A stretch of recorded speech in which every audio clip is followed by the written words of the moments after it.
you're Cochrane right now. This is a weekly podcast all about the best town in the entire world, Cochrane, Alberta. I'm joined, as always, by Lauren Meister. Hey, Lauren, how's it going? Really good. How are you? Really good. It's been a crazy week here in Cochrane. And I feel like we always kind of intro it that way, but I'm not talking crazy week like, oh, I saw some butterflies, like some huge news stories going down this week. And huge traffic and big truck and like trucks tipping over stories. Yeah, so we have some new people here at the station. They just moved in from Calgary. They're not necessarily from Cochrane. And he was asking us, he's like, that's a steep hill. Do trucks constantly lose their brakes? Are they constantly losing control? Is this something that like I have to be aware of living in Cochrane? I don't think it is. I don't think it typically is. You know, and I've often thought about that coming down the big hill. You know, like if your brakes did fail or if you got into trouble, that could be a really scary situation. So, I mean, we don't have confirmed reports as to exactly what caused these two crashes. At this point. Exactly. So we don't actually know, but we do know that there were a couple of crashes this week. So obviously the big one was the one on Tuesday where the truck came down the hill. And it was a head-on collision right at the bottom of the hill. And we got quite the shot of it on our CochraneNow traffic cam, right? So, like it was actually like the perfect view on our traffic cam. Yeah, it was funny because, of course, this situation is very moving. We don't know the status of the two drivers. But in our world, right, news is our world. So us clicking over to the traffic cam and seeing, we had a front row seat of this. Yeah. We were like, oh my goodness, this is incredible, right? And there was also a fire truck blocking the one vehicle that was struck by the dump truck. So we were like, oh, it was just this construction vehicle. And then we're getting reports, no, there was another vehicle. It was a crazy day. Yeah, so kind of how it all started, how I first got word of it, I was at home already. I was taking a meeting at home, a work-related meeting, and I was on camera, and all of a sudden I started getting messages saying this had happened and started getting photos. So instantly I was like, oh man, like this looks like it's something pretty big. So I turned my camera off to make it, you know, like I didn't want people thinking that I'm not actually working, but it's like, hey guys, like this is something that's really important here. And I'm reaching out to you and Candace saying, hey guys, can you guys go check this out? And you were actually on your way to go grab a photo, but you were stuck by a train. Yeah, so I was sitting right outside the station there on Center Ave waiting for the train because just like you, I was working on my radio show, scrolling through Facebook, and I was seeing like, hey guys, this thing. I was like, look, Candace, you get this up. I'm going. I jumped in the cruiser, you text me and being like, we have photos from the community members sending us. I was like, stuck by a train. Like I said, it was... When things like this happen in Cochrane, which we're very lucky, crime and accidents are rare. Yeah. So when it does happen, we make it count. Oh, we jump on it, and we have a dedicated team that all of us are just on it. But it was, so you got stuck by the train. Yes. We had some awesome photos. But one of the people who sent in the photos, she was actually just a bystander. She was just, I think, walking her dog right next to the scene. And she noticed that the driver of the truck wasn't able to get out of the vehicle, was actually trapped. So she jumped into action, she and a few other people as well, and she helped get the driver out of the vehicle. So Candace did an interview with her, and she got a first-hand account from a witness. And it was a really interesting take, because usually in cases like this, we're always talking to firefighters or we're talking to the RCMP and kind of an aftermath and getting a more formal look into it. Right, it's formal. They leave emotion out of it, right? But when you're talking to just a resident who was in I'm going to say the right place at the right time, because she was there to help this driver, it was raw emotion. We talked to her probably 10 minutes after it happened, and just, it gives you shivers talking to somebody about it. Yeah. They put you there. Yeah. And so that was going on. We're constantly getting updates, getting asked about information. We're talking to the RCMP. And then yesterday, a video surfaces. So there is another traffic cam in town that is recording. Yeah. So the Cochrane Computers guy said, hey, I have it on tape. And he released the video. And so we asked him, hey, can we use it? But we sat there We all watched the video as a team, as CochraneNow, even brought in some of our bigger bosses. Hey, what do we do with this? Yeah. Because on the one hand, it's a really cool video. Yeah. Like just human nature. It's this huge truck hitting another vehicle, hitting a barrier, things exploding. Oh, it's cool. Absolutely. It's one of those, it's like a train wreck, right? Yes. It's like one of those things you can't take your eyes off of it, so you want to see it. Exactly. It really reminded me of like primetime TV in like the 90s. You'd be flicking through the channels. It's like car chases and there's destruction. On the other hand, though, these are really people, right? Who were injured. Yeah. We don't know exactly the status outside of it was serious. Yeah, serious injuries for both of the people involved, and we don't know anything beyond that. Yeah. So we seriously had that video for, I'm going to say hours. Yeah. Before we could come to. We sat on it. Yeah, we sat on it and we came to the decision. There's no blood and guts in this video. It's a video that a lot of people would be interested in. So we edited it down. Yeah. I put a warning in front of it. And we released it, and we were ready for some blowback. A couple of comments were made for sure. And that's fine. We were prepared, and we were happy to see that. Right? Yeah, exactly. And everybody is entitled to their own opinion, absolutely. And honestly, with anything though. Obviously, if you're putting things out there onto social media, everybody has their own opinion, and it doesn't really matter what type of story there is. We're always going to get somebody's opinion. But I was actually surprised. I thought we were going to get a little bit more blowback from this video than what we did get. Yeah. So it's a really interesting video. If you want to go check it out, viewer discretion is advised. Up on CochraneNow.com. We have been talking to the RCMP trying to find out more details. A little bit tight-lipped right now, so we'll release that. Switching gears to another truck that went flying down the hill. We'll just start this one. No one was injured with this one, right? So we can have a little more fun with this one. It was a dairy truck.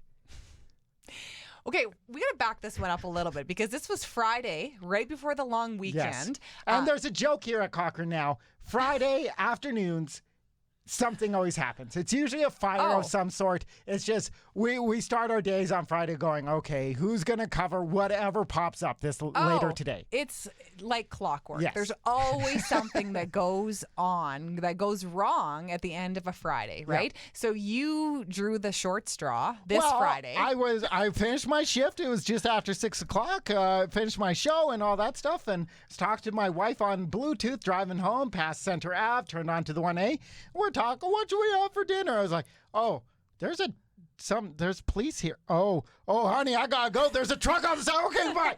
And I slid right into the Legion there, and I ran out, and milk was flowing down 4th Ave. Yeah. So this truck came in. He was going too quick, couldn't stop, and he tried to take the corner at 4th Ave, and boom. Flipped right over. Well, it's funny because I didn't know this was happening. I had already begun my Friday night. Yeah. I was watching a family movie, and then all of a sudden you sent this text message. Crazy Friday night for the Meisters. I know, right? It was, and to be fair, I get up a lot earlier than you, so I start my evening a lot earlier than you do. But you sent this text message to Candace and I, and it was just this photo of this truck tipped over with a bunch of milk. And I didn't even know it was here in Cochrane. You didn't say anything. No, it's more fun. I think you said it's a pretty stinky here or something. Yes. And I was like, what? Is this a joke that I don't get? Like, what are you doing? Where are you? What is this? Is this in Cochrane? Yeah. And then I checked our website, and then you had the story up within minutes too. Yeah. But I can't even imagine the smell. But also, I can't believe that it smelt already that quickly. It's not like this was stale milk. Yeah, right. And I didn't touch it. Maybe it was still cold, but it had a definite sour smell to it as it was running down the road. And let me tell you, so we talked about how we watch our comments on social media. This is the first time I've ever seen just like a pun off. Yeah. Tens, maybe hundreds of comments of just people making milk related. Release the cats. Oh, what a letdown. It was non-stop. All the milk jokes and just, the puns. The puns. It was great. I honestly had to turn my movie night off. I was not paying attention at all, and I was just watching all of these comments. Yeah. People in Cochrane are hilarious. Yes, it was awesome. And like we said, because we knew the driver, a little shaken up, he was okay, so we could have some fun. Yeah. And a huge shout out to the cleanup crew. Like, I drove past early the next day, a couple of trees not looking as good as they used to, but other than that, the milk was gone, the truck was gone. I don't even know how you'd flip a truck like that back over. I have no idea. And maybe the milk is good for the trees. Like maybe the extra I thought you were going to say, maybe the milk's still good. Just scoop it back up. Here you go, guys. I don't know. Yeah, I don't know. Yeah. So that Crazy was... story, though. I was happy to be there because job, but also like... That's probably something that's never going to happen in Cochrane again. And like the fact that you just happened upon that. Like just right place, right time. Yeah, I could have taken a different way and right? I didn't or see left it on 2 social minutes media. Earlier, right? Yeah. So the milk truck flipped. It's a great story, great photo. Yes. And it looks like the spray park is reopening this weekend, June 3rd? Next weekend. Next weekend? I don't know the date. But that's pretty cool. Do your kids love it? Of course, you have 2 young kids. Yeah, love it. And it's nice because we can bike over there, so it's super convenient, and it's always a good time. Who doesn't like the spray park? We didn't have spray parks when I was a kid. We didn't have spray parks. Exactly. We had a garden hose. I know. It's true. You had to run through the sprinklers, and like you had kiddie pools and stuff. So it's like, I always feel like, is it acceptable for adults to go through spray parks? You know what I mean? Or is it just for the kids? Like, I don't know what's okay. I bet you if you were just like you and your buddies, just like in your swimsuit, no kids around, they probably ask you to go. Right? Do you think they just let someone... Oh, if you showed up with no kids, a bunch of adults, 100% like they'd be asking down? you to go. Yeah, that's weird. Well, I don't know. What if you went during like low kid time, like school day? If there's not a lot of people around, they probably would think it's okay. Well, and I think they think it's okay though? Like me and my buddy, like, oh, hey man, take. That's kind of weird. Yeah, I think that if you're there with your kids, then you can go in and get refreshed with the water. I think that would be acceptable. But to show up without kids, that's kind of weird. There's a point in your life though where getting blasted with cold water isn't as fun as it used to be.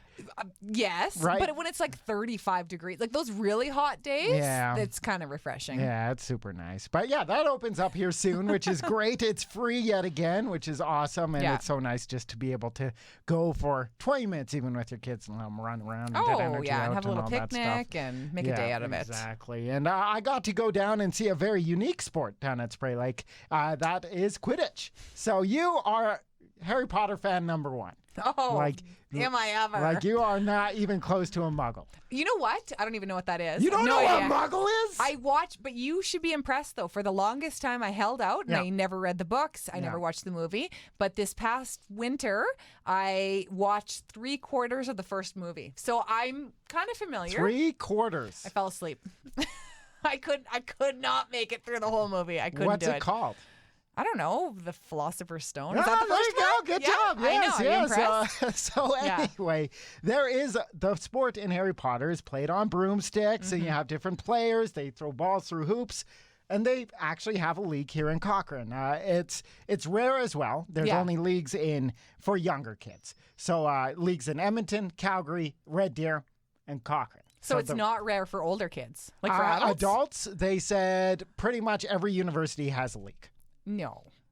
Lauren, this is serious business. Wow. No, it's an awesome sport. Watching these kids sprint around, how they've adopted different things in Quidditch. In the Harry Potter realm, of course, they're chasing after the golden snitch, which is usually a little ball with wings, Lauren. But now it is a person with a golden ball on the back. And they said these people can use anything to stay away. They use unicycles. Her eyes are like glossing over. Don't get me wrong. I love the idea of Quidditch, and I love that anybody can play this. And I know that you had interviewed one of the organizers, and she said this is for anybody. Like, you don't have to be a pro athlete to do this. Like, it's anybody's welcome to join. And I absolutely love all of that. I just don't get the Harry Potter hype. Come on. I don't get it. Didn't you just go to Harry Potter World? Right? Did you get some butterbeer? I don't know what that is. It is the best drink. My wife and I went a couple of years ago, and we said we would fly back just to get another cup of butterbeer. It's like caramel cream soda. Yeah. That doesn't sound good. It is good. No, I'll take your word for it. Anyway, yes. I rode the ride, though, and 2 people out of the 4 people on my family almost got sick on the ride. So that means it was good. I had fun. I did enjoy the ride. I was like, good. oh, these witches and wizards. So you didn't buy a wand? You didn't? We did buy a wand. See, my you're daughter, a closet fan. my daughter's kind of, she liked the idea of like the interactive and opening up the doors and all that. But then they know how to get you because that wand is not interactive any place other than the Harry Potter world, right? So now when you take it home, it doesn't do anything. It's just a stick. Flicking at the TV. Right? Yeah. Well, yeah, like we said, it was a crazy week here in Cochrane. Lots of stuff going on. Hopefully, it'll be a little bit calmer as we move towards the summer. You can catch this podcast on every podcast service. Please like, subscribe, do all that stuff, and I'll talk to you again next week.